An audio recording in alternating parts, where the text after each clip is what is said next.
आज हम लोग पहला जो हमारा क्लास 12th का लेसन है जिसको इडियम्स एंड फ्रेज कहते हैं उसमें हम कुछ शब्दों को देखेंगे। डेली में 10 शब्दों को 10 वर्ड्स को देने वाला हूँ, ठीक है। 10 इडियम्स और फ्रेज आपको मिलने वाले हैं जिसमें आप डेली उसको लिखते रहिए, पढ़ते रहिए। आइए समझने की कोशिश करते हैं। तो पहला जो हमारा शब्द है उसको कहते हैं add fuel to fire. Add fuel to fire. Add fuel to fire क्या है? इसका मतलब होता है इंग्लिश में टू मेक मैटर वर्स, ठीक है। किसी भी मामले को, किसी भी काम को या कोई मामला चल रहा हो उसको और खराब कर देना, जिसको हिंदी में कहते हैं आग में घी डालना। क्या कहते हैं? आग में घी डालना। अच्छा, ऐसे कुछ लोग होते हैं जो क्या करते हैं, कहीं मामला चल रहा है तो उसको अच्छा ना करके खराब कर देते हैं कुछ ऐसे शब्दों को बोल करके, ठीक है। तो उसी को कहते हैं ऐड फ्यूल टू फायर, ठीक है। दूसरा शब्द है एट डैगर्स ड्रॉन, ठीक है। दूसरा जो हमारा इडियम है एट डैगर्स ड्रॉन, इसका मतलब होता है ओपन इनमिटी। क्या होता है? ओपन इनमिटी। ओपन इनमिटी का मतलब घोर दुश्मनी, ठीक है। किसी भी व्यक्ति से बहुत ज्यादा दुश्मनी होना, ठीक है। इसी को कहते हैं एट डैगर्स ड्रॉन, ठीक है। तीसरा शब्द देख लीजिए an apple of one's eye. An apple of one's eye, इसको कहते हैं बेरी डियर। इंग्लिश में क्या कहेंगे? Berry dear. हिंदी में कह सकते हैं आंख का तारा होना या बहुत प्यारा होना। अगर आप अपने मम्मी पापा के लिए बहुत प्यारे हैं, बहुत अच्छे हैं, तो आप कह सकते हैं an apple of one's eye, ठीक है। आगे देखते हैं। अगला जो हमारा इडियम है वो है an axe to grind. An axe to grind, ठीक है। एन एक्स टू ग्राइंड का मतलब होता है personal end to serve. Personal end to serve, इसका मतलब होता है अपना स्वार्थ सिद्ध करना। अपना स्वार्थ सिद्ध करना, जैसे हम सभी लोग जानते हैं कि जो लड़कियां होती हैं वो अपना स्वार्थ सिद्ध कर लेती हैं, बाकी उसके बाद मतलब नहीं रखती हैं, ठीक है। ऐसा हम कह सकते हैं कहने के लिए एन एक्स टू ग्राइंड, ठीक है। अगला शब्द देखते हैं। अगला इडियम जो हमारा है वो है at the 11th our.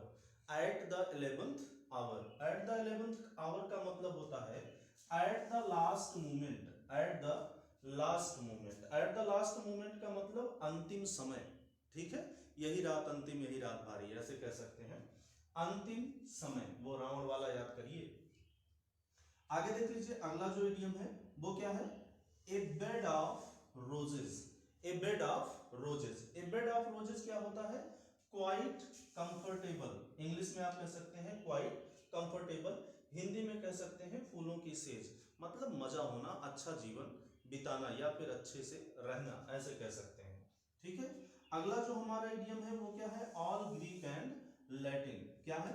All Greek and Latin. देखिए वैसे भी अगर हम देखें ध्यान से तो ग्रीक और लैटिन भाषा हमें समझ में आती ही नहीं है, तो ये कहा जा रहा है ऑल ग्रीक एंड लैटिन। इसका मतलब एक ऐसी भाषा जो वेरी डिफिकल्ट, बहुत कठिन हो, किसमें? टू अंडरस्टैंड, समझने में, ठीक है।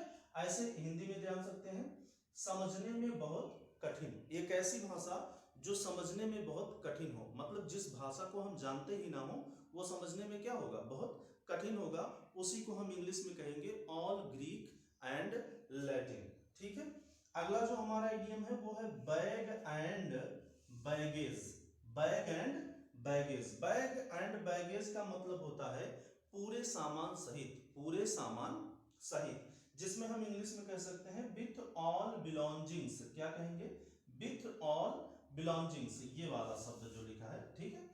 इसको हिंदी में कह सकते हैं पूरे सामान के साथ। अगर कोई भी व्यक्ति अपने घर से कहीं और शिफ्ट हो रहा है तो वो क्या करता है? पूरे सामान के साथ वहां पर चला जाता है। उसी को कहते हैं बैग एंड बैगेज, ठीक है। अगला शब्द हमारा जो 9वां शब्द है beat about the bush. Beat about the bush का मतलब होता है ना, किसी भी, यहां इंग्लिश में पहले देख लीजिए, टू कम, आना, टू द पॉइंट, किसी भी तथ्य पर। कैसे आना? In a roundabout way. Roundabout way मतलब घुमा फिरा करके, ठीक है। कहना वही बात है लेकिन वो सीधे वही बात ना कह करके घुमा फिरा करके कहेंगे, ठीक है।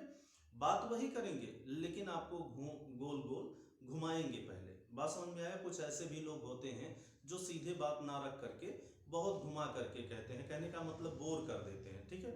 ऐसी बातें, इसी को इंग्लिश में क्या कहेंगे? बीट अबाउट द बस।